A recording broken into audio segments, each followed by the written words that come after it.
Good morning and good afternoon, everyone. Welcome to this account setup webinar. My name's Madeline. I will be your host today.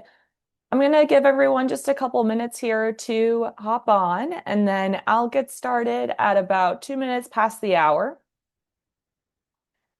In the meantime, if you've tuned into one of these before, it's always good to see where everyone's joining from. So if you want to drop in the chat, maybe where you're calling in from and your role, I'd love to see where you're connecting from, as it's typically all over the US and all over the world.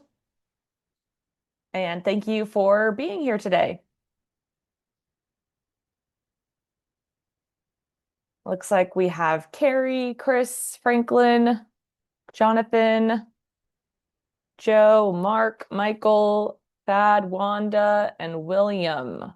So welcome, everyone. I see some familiar faces of those that I've connected with previously. Awesome. All right, California, Jamaica. See, we got already all over the world. Awesome.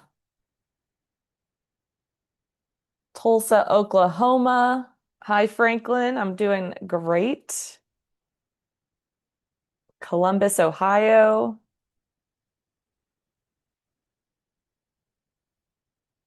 All right, we got Canada represented, Kentucky, Texas. All right.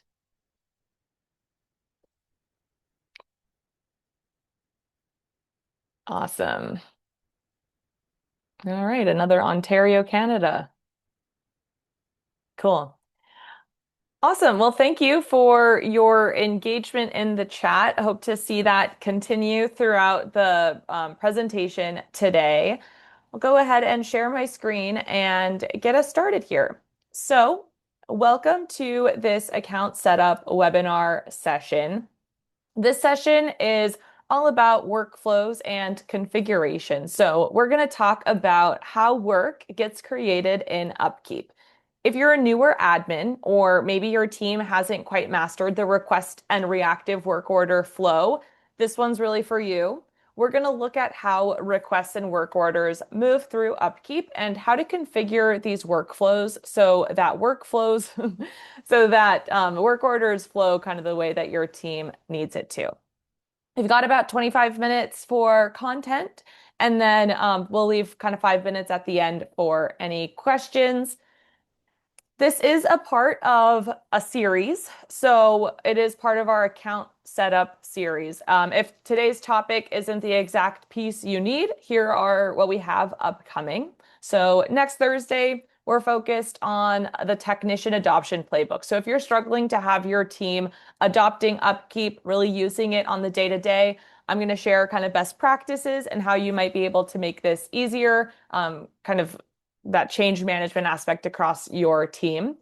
After that, we're focused on parts and inventory setup. And then August 13th, we'll talk through preventive maintenance. So you'll receive email notifications of these next sessions and can feel free to register for the one that makes the most sense.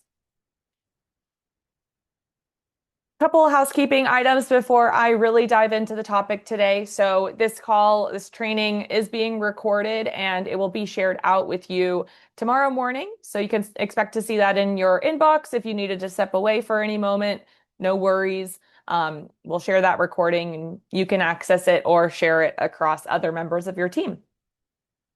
Definitely encourage you to continue engaging in the chat. Here you can also ask your questions. There is a dedicated Q&A tab at the bottom of your Zoom screen, so you can drop your questions in there as well. This way I could just make sure they don't get lost in the shuffle. And here's what we're aiming for today, for you to understand the different UpKeep workflows and how to configure them, with a real focus on requests and work orders specifically, because this is really where kind of the easiest workflows to establish across your team and really get started with leveraging these aspects of UpKeep. Again, We'll have Q&A at the end, but I also do my best to kind of just manage the Q&A throughout. So feel free to drop in your questions as they come up. So starting with how work is created or how work orders are created within UpKeep, there's really 4 different starting points. So the first is the request. This is when someone in your organization needs something from your maintenance team, right? They're letting you know of work that needs to get done. The second is the reactive work orders. So something breaks, you need to fix it. You go ahead and create the work order to document that work and complete it out. From there, you have something that's planned in advance. So that's going to be your preventive maintenance, typically tied to a time-based schedule. And then you have conditional maintenance tied to usage or a meter, right? If a meter crosses a threshold or falls below X amount, UpKeep will automatically create a work order. So there's 4 different triggers, but they all have one thing in common, and that's that across all of these different workflows and these different sources, it always ends up as a work order. So that's the record that your team schedules, tracks, and closes out. So we're going to spend most of our time on the first and second path, setting up and configuring these workflows together. So let's dive into the request flow, right? We'll get into the actual mechanics of what this workflow looks like. This map here shows the full life cycle. So on the left, we've got the requester, right? They submit the work order request either through the internal request form or external request form. I'll compare these in a second so that you understand kind of the pros and cons of setting up one or the other or both. Once the request is submitted, it funnels into your view as an administrator. At that point, you can decide if you're going to approve the request or decline the request. You might choose to decline it. Maybe, it doesn't fall under your scope. Maybe it's a duplicate request. Maybe you need more information, so you'd like the requester to resubmit. Once the request is declined, you will see that the process ends there. Nothing's going to come from that request. It stops at that request level. However, if you choose to move forward with that request, you're going to be completing that work. You would go ahead and approve the request. Once approved, UpKeep will automatically generate a work order. It's that work order that would be assigned out to your team, at which point your technicians can review that work, process it, and complete it. You'll see that in these key milestones, the requesters are going to be notified, as well as you as the admin who might have created the work order will be notified too as it goes through these different milestones. So this helps keep everybody up to date and in the loop, simplifies that communication for you as an administrator.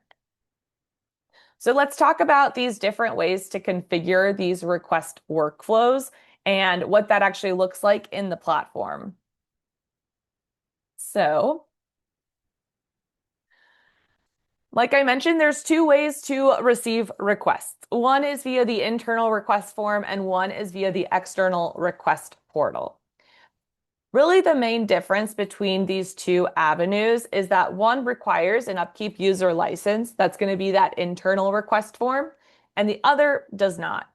So there's some, different points here that point to the similarities and differences between these 2 avenues. For that internal request form, it will require you to set up a user license in the form of a requester or a view-only user. Those are free. They don't impact your license count, but you would have to kind of manage those users and manage their logins, deactivate users when they leave, things like that. The internal request form supports 2-way communication, so you're able to communicate custom updates to those requesters as well, not just those automatic ones that get sent when the when the request is approved and the work order goes through those key milestones. With the internal request form, it also supports mobile notifications. They can download the mobile app, turn on push notifications there, and then receive notifications right to their phone rather than just being an email. Also, with access to that mobile app, they're going to have access to scan barcodes if you have barcodes created for your assets. The external portal, you can see a lot of similarities here, right? We still have that two-way communication, but rather than those mobile updates and mobile notifications, it's just going to be via email.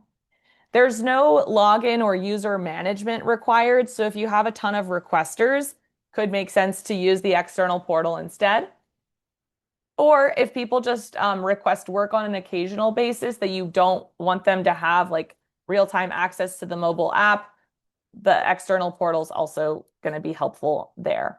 The one thing I will mention is that kind of the key difference is that the internal request form, you have more security.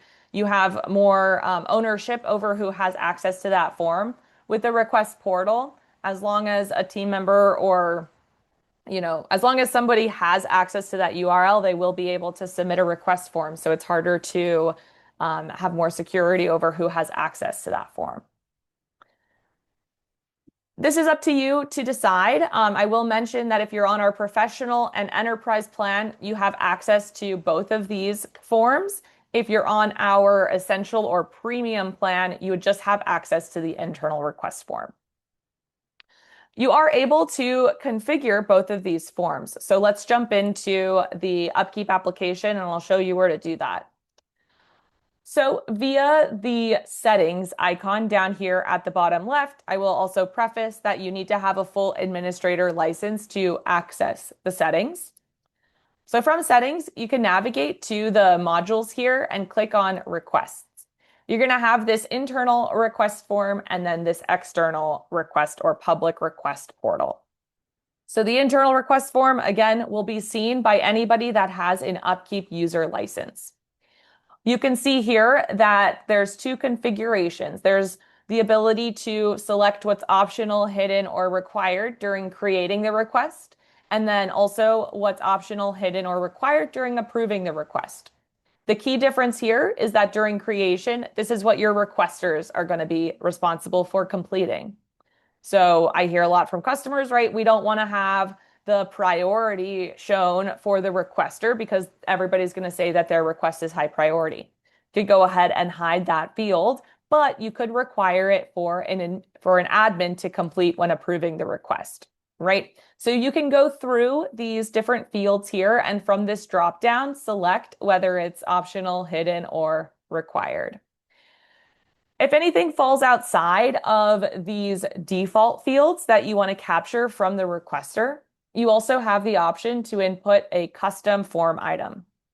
So here you can add tasks, which are essentially just questions that you want or information that you want to capture from those requester users. You get to decide, what is the question format, whether it's a task where the requester would mark it as open, in progress, on hold, or complete. Maybe you want them to enter some sort of number, text. You want them to mark something as pass fail flag, or you give them a multiple choice. So here you can ask whatever you want of the requester to capture that additional information. I will mention that whatever is answered here by the requester will populate the description of their request. If you choose to use the external form, or maybe you're choosing to use both, you can do a similar customization of the external request portal here. So you will see two options. One is the legacy. This was the original way that external requesters could submit requests, but there is a new public request portal. I'd recommend using this one, right? If you're getting this set up for the first time, use this new one because this is where we're making all the exciting updates.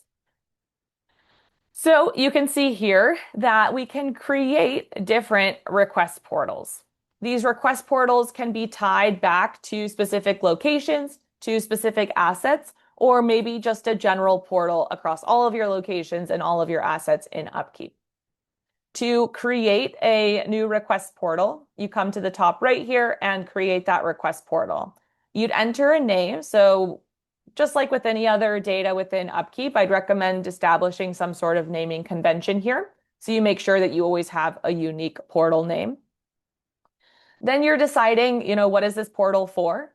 Is it just across all locations and assets? Maybe it's location or asset specific. So clicking here, then you would select the specific locations this is for. Maybe it's just for building one. I'm just going to post that QR code all around my building one. So I can go ahead and select that there. You'll also see that it's respecting kind of that location hierarchy as well. So if I wanted it to include all of my sub-locations under my building one, I can just go ahead and toggle this to include all of the sub-locations in that selection. You can do the same with the assets, right? So we can make it very asset specific. And then you have that same option to require different fields. Require the asset, require the category, the priority, or maybe hide these fields completely. From there, you also have those advanced options, so requiring this additional information or adding those custom fields like we saw with that internal request form. Once you have your portal ready, we can go ahead and create that request portal. I'll just do something here. Alrighty. I want to mention one more thing about the external request portal is you can also brand it specific to your organization. So it feels like a cohesive brand experience for your requesters. It doesn't feel like they're going to a completely new platform like UpKeep. So clicking on this branding, you're able to input a logo, your company logo, and then these colors will be filled out with the colors of your company. You can also edit these directly, right? If you wanted to change the colors here. And you could choose to apply that across all portals. So those are the few ways to configure your request flow. And then I'm going to talk about configuring the work order flow, and then we'll kind of go through the process. So here are the other couple ways that work orders are created. You can set up preventive maintenance schedules for those time-based preventive maintenance activities you complete. Outside of that, as something breaks and you need to fix it, as an administrator, you can create a work order. As a technician, they can create work orders. Again, the same process applies to complete those work orders out.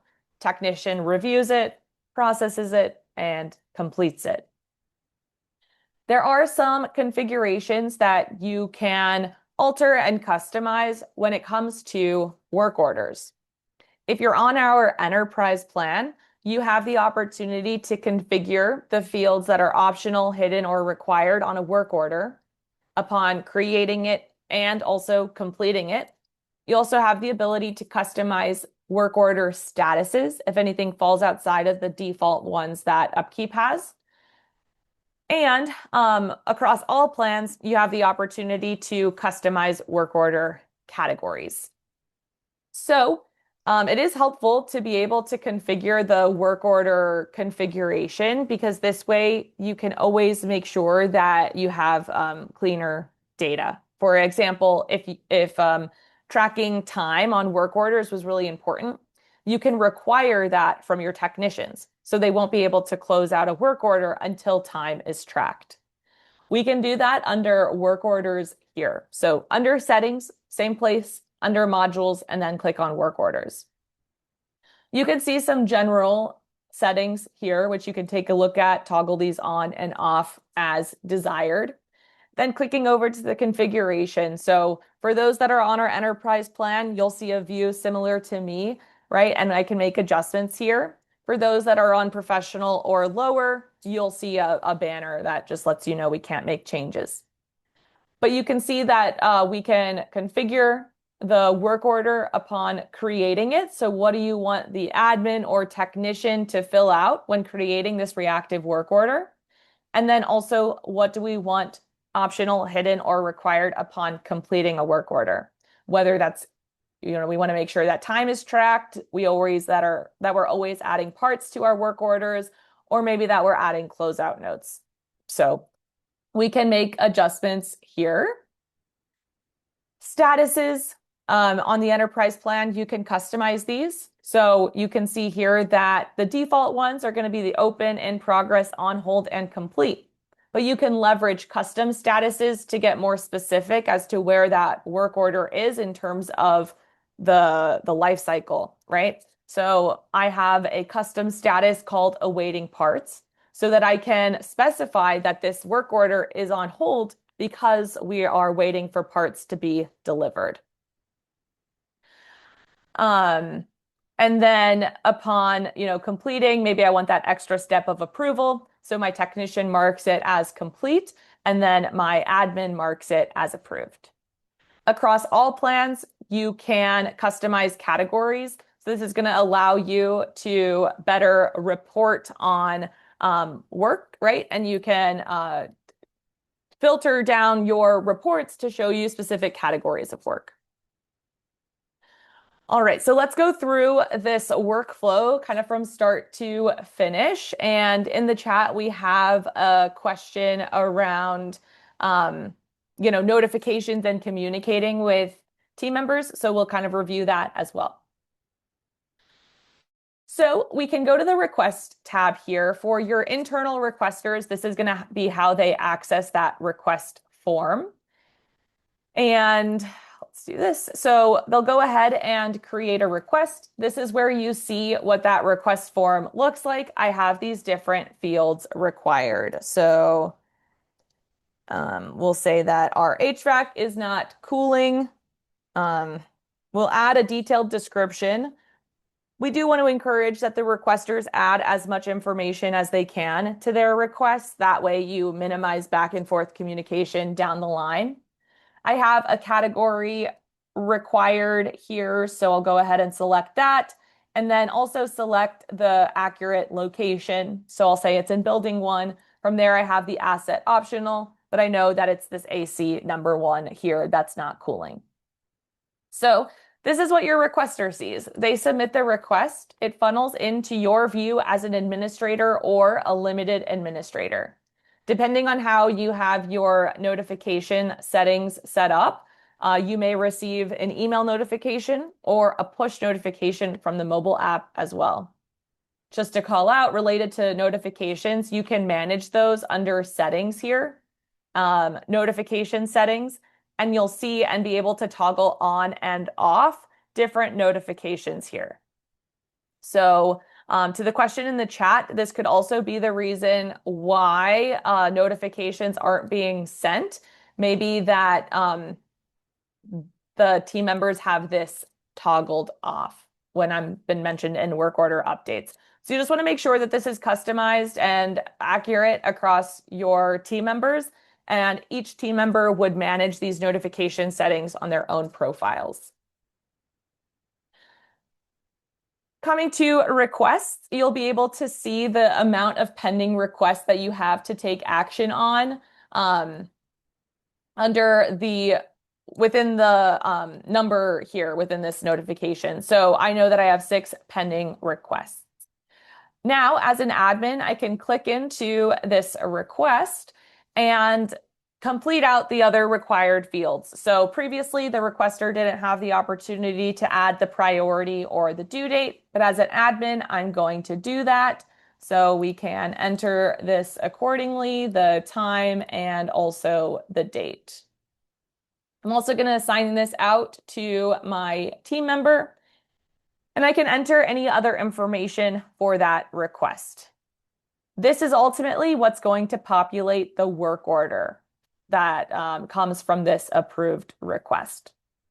I'll also mention here that you can communicate with your requester users or your external users as well from this updates tab. So if you wanted to provide a custom update to that requester, maybe you want to give an update that the parts are on order and this is the date they're going to arrive, you can leverage this internal updates tab.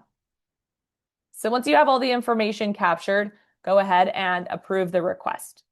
Now we see the work order status is open and our work order has been generated. So I can click into this work order, begin to close it out. This is what we'll review next week too in the technician adoption to show you what this looks like on mobile, but a lot of the similarities for web as well. So I can start the timer here. It's going to put my work order in progress and start tracking the amount of time that I'm spending on that job. I can scroll down. I have all of the details of the work order here. I can click into the location and the asset record to see that history or that those details regarding those pieces of data. Scrolling down, I have that assignment. I can add images. I have the tasks, the checklists, the time, parts, cost.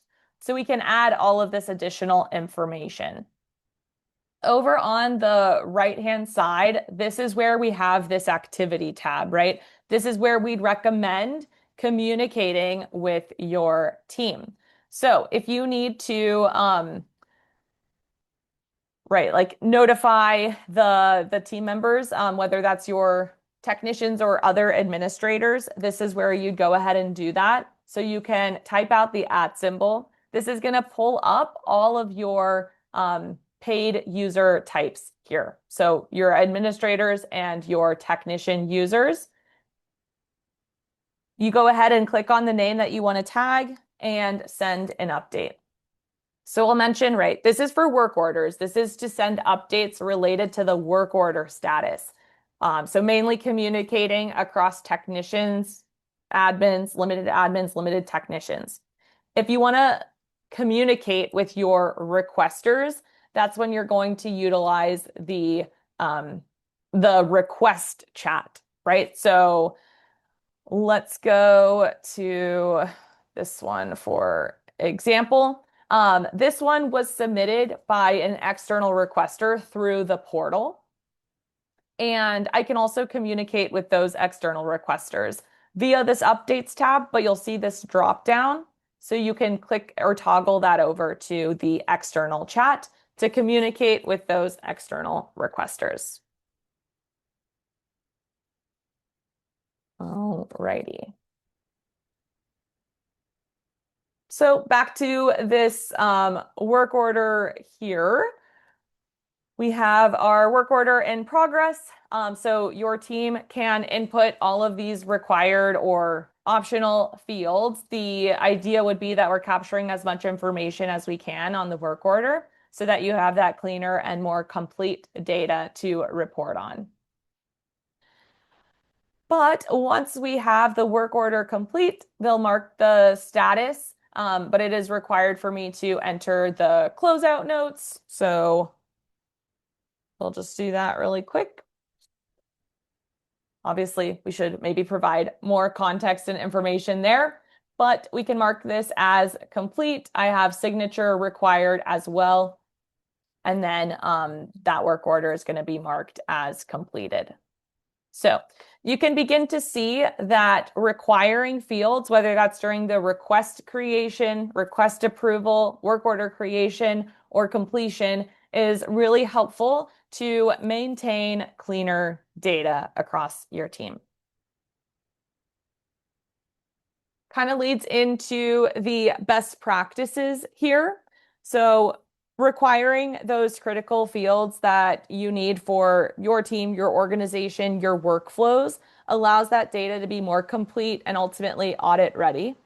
I'd also recommend that across your teams, that you're always inputting a location, an asset, and an assigned technician when possible on work orders. That's also just going to be or make your data cleaner down the line. Also recommend over communicating, whether that's how you fill out the work order with your title, your description, your tasks, your checklists, or how you communicate with your team, like through the updates tab. It's also deciding, how do you want to receive requests and setting that up in a way that works best for your organization and who really needs access to those request forms. All right. So I know we're just about the 30-minute mark, but if you have some time, I can stay on and help answer any questions. Outside of that, we also have a number of different resources for you to get your questions answered if you have specific questions related to your account and your account setup. One is our support team. So our support team is available 24/7 via live chat and email. We can access, or you can access the support team through the application here and click the little chat bubble. It opens up a chat, ask your question related to your account there. Outside of that, we also have these account setup webinars. So like I mentioned, tune in next week if you'd like to see the workflows from the mobile side and also get, help with best practices as to how to manage kind of the change management across your technician team as well. But I'd like to open the floor to any other questions you guys have around configuring your work orders or your request forms.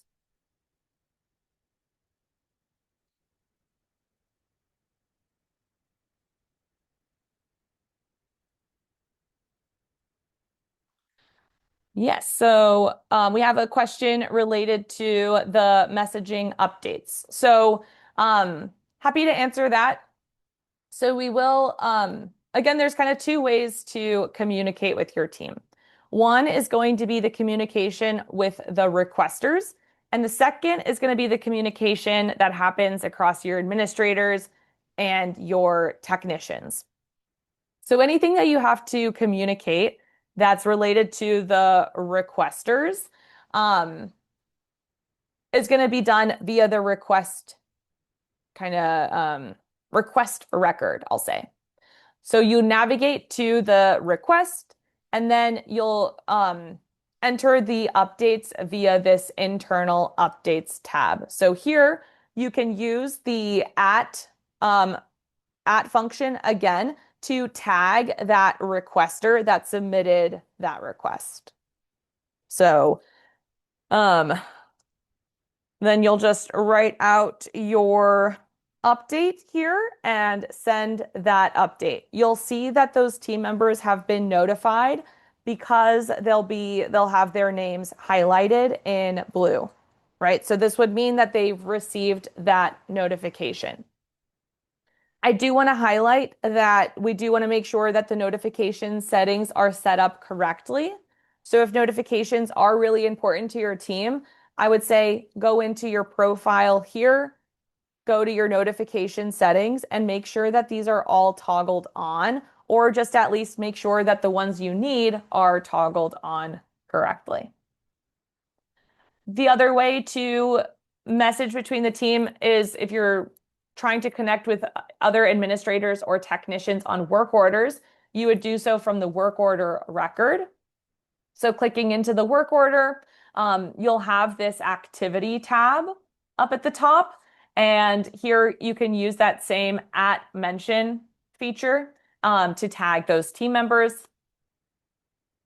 and ask a question, provide an update, notify those team members. All right. Carrie has a question around the main differences between the basic plan and the enterprise plan. There are a few differences. You can actually check those out on our website. So there is this dedicated page showing you all of the differences between the different plans that we offer. There's definitely just more customization available on the enterprise plan, like the ability to configure those work order forms, those work order statuses. You have more ability to, customize analytics. And there's just a ton of different features. So you can check that page out to compare the differences between the plans.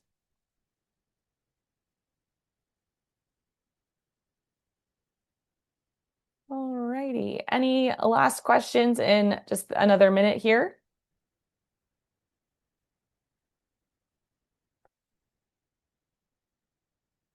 All right. Well, I hope you found this helpful. There will be a quick survey at the end of this webinar that will show up on your screen. You can let me know if you found the topic today relevant. If it will change, how you're using Upkeep right now, and if there's any other features that you'd like us to focus on. Otherwise, I hope you have a good rest of your Thursday. Hope to see you next week for that Technician Adoption Playbook webinar. Thanks, everyone. Bye.